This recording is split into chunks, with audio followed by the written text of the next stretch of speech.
Hey everybody, my name is Josh from Briarwood Vans, and today we're going to take a look at another recently converted Ford Transit Connect camper van. So real quick before we jump into the tour, I just want to mention down below you will find a bunch of links to various products that we're going to talk about throughout this tour, as well as my website, briarwoodvans.com. There you can find more details about getting your van built, build plans, consulting, and so on. That's it. Now let's take a look at this thing. So up here on the top towards the front of the van, you're going to find two 100-watt solar panels.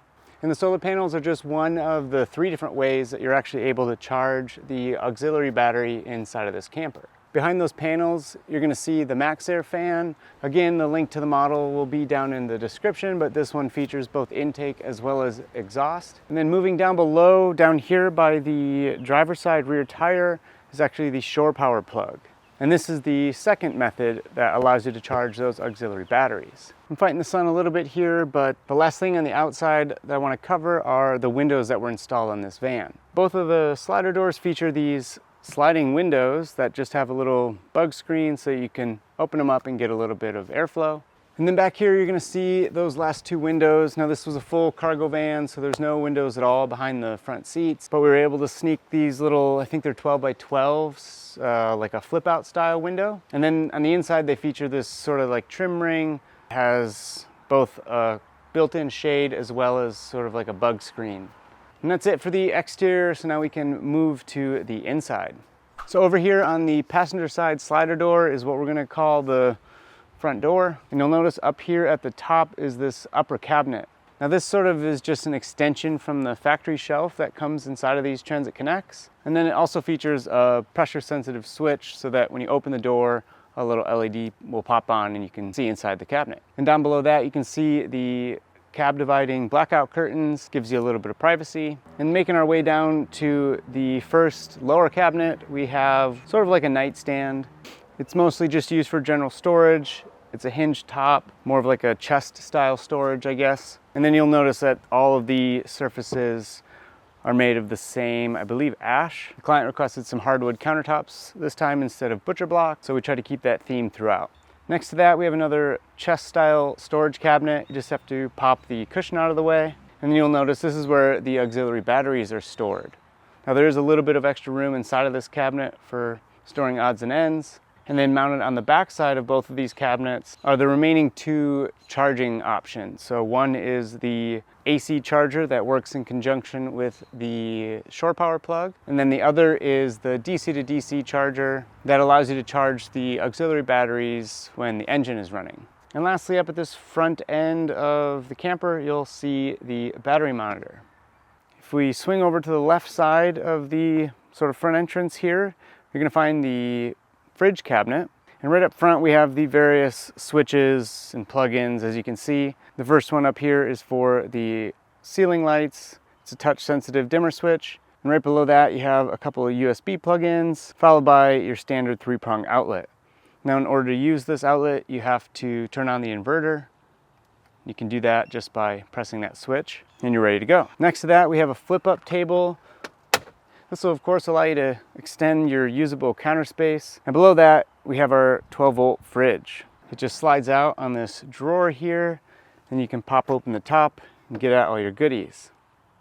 Flip table clears so you can use it with the table down or up. And when you're all done you can slide it back in, and there's a little catch just to try to keep it secure when you're driving. The last little bit of this fridge cabinet features a couple drawers, 2 different depths just to give a variety of storage. And behind all that is the fridge cabinet. That's not right. And behind all that is the sink cabinet. Of course, you'll notice the sink and faucet located up at the top. But if we pop this cabinet open, you'll see the freshwater tank, the gray water tank, water pump tucked way back up in there. And there's also a water filter installed. But you can see the 2 tanks in here. The first one is the gray water tank, and behind that we have our freshwater.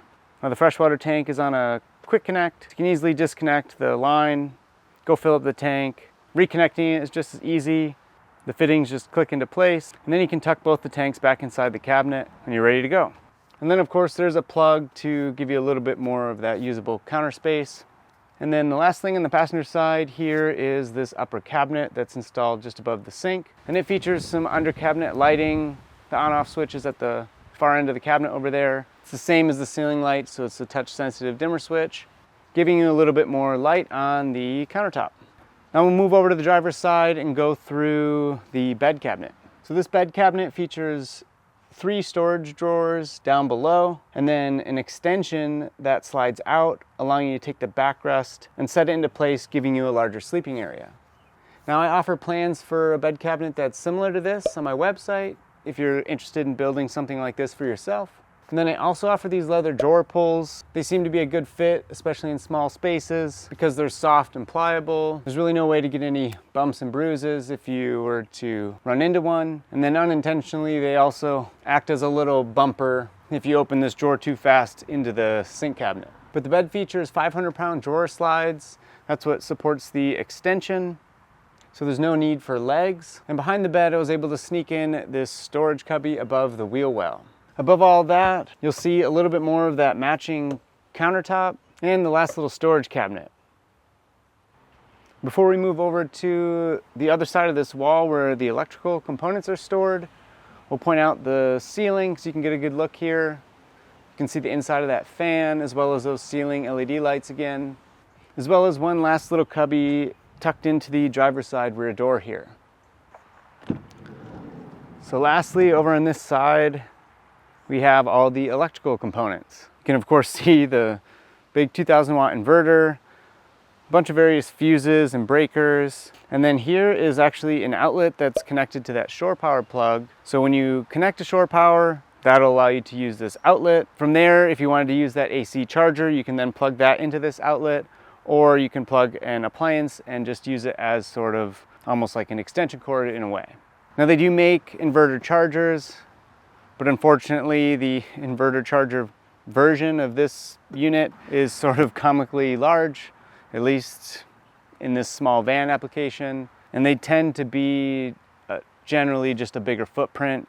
So it makes it a little bit of a challenge to try to accommodate that in these smaller builds. So going this route, we were able to check enough boxes where the client could use AC power without the need to use the inverter, but also have the ability to charge the auxiliary batteries when connected to shore power.